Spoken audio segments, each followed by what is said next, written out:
এটা এটা প্ৰশ্ন ABC বাহু বিশিষ্ট ত্ৰিভুজৰ পৰিসীমা তাৰমানে এটা ত্ৰিভুজৰ তিনিটা বাহুৰ যোগ দিয়া আছে আমাক এটা A এটা B এটা C পৰিসীমা বুলি ক'লে আমি কি বুজি পাওঁ যিকোনো এটা ত্ৰিভুজৰ পৰিসীমা বুলি ক'লে তাৰ তিনিটা বাহুৰ যোগফল বুজাব যদি এটা বাহুৰ মান যদি A আনটো বাহু B আনটো বাহু C তেতিয়া তাৰ পৰিসীমা বুলি ক'লে আমি বুজিব লাগিব A + B + C তিনিটা বাহু আমি কি কৰিব লাগিব যোগ কৰিলে তাৰ পৰিসীমা পাম আমাৰ নেক্সট প্ৰশ্নটো হ'ল সমবাহু ত্ৰিভুজৰ প্ৰতিটো কোণৰ মাপ মই আগৰ ভিডিঅ'ত কৈছিলোঁ এটা সমবাহু ত্ৰিভুজ বুলি ক'লে তাৰ তিনিটা বাহু সমান থাকে আৰু বাহু তিনিটা সমান থাকে মানে তাৰ কোণ তিনিটাও একে সমান থাকিব গতিকে এটা ত্ৰিভুজৰ তিনিটা কোণৰ সমষ্টি হয় 180 ডিগ্ৰী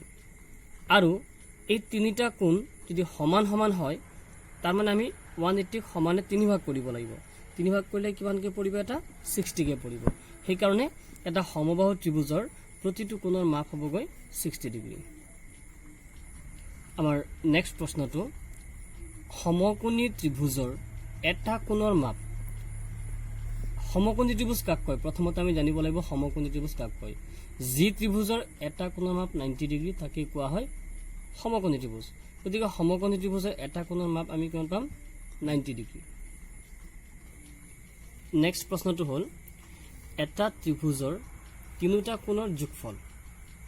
হ'ব 180 200 150 120 আমি মনত ৰখা দৰকাৰ যিকোনো ত্ৰিভুজৰ লাগিলে ত্ৰিভুজটো ডাঙৰেই হওক বা সৰুই হওক যিকোনো ত্ৰিভুজৰ তিনিটা কোণৰ যোগফল সদায় 180 ডিগ্ৰী নেক্সট প্ৰশ্নটো হ'ল এটা ত্ৰিভুজৰ বহিকোণ কেইটাৰ যোগফল হ'ব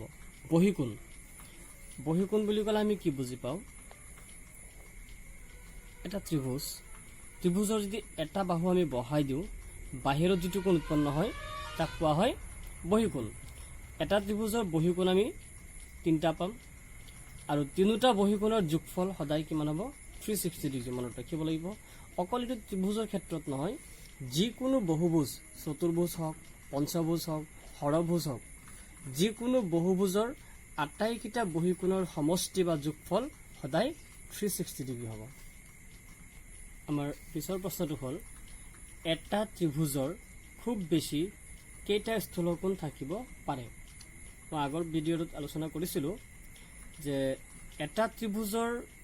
তিনিটা কোণ মিলি হ'ব লাগে 180 ডিগ্ৰী এটা যিকোনো ত্ৰিভুজৰ তিনিটা কোণ মিলি হ'ব লাগে 180 ডিগ্ৰী আৰু তাতে যদি এটা যদি স্থূলকোণ হয় স্থূলকোণ বুলি ক'লে আমি বুজি পাওঁ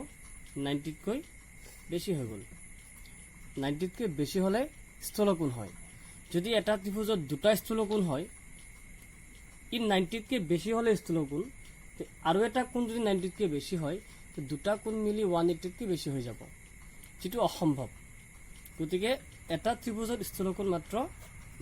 এটাহে থাকিব পাৰে প্ৰিয় বন্ধুসকল যদি আপোনালোকে মোৰ ভিডিঅ' চাই ভাল পাইছে তেনেহ'লে প্লিজ আপোনালোকে সাবস্ক্ৰাইব কৰিব মোৰ চেনেলটো আৰু শ্বেয়াৰ কৰিব আৰু আপোনালোকৰ যিকোনো কিবা জানিবলগীয়া থাকিলে আপোনালোকে তলত কমেন্ট কৰিব পাৰিব আৰু যদি আপোনালোকৰ কিবা টপিকৰ ওপৰত ভিডিঅ' বনাব লাগে আপোনালোকে সেই বিষয়ে মোক তলত কমেন্ট কৰি জনাব পাৰে ধন্যবাদ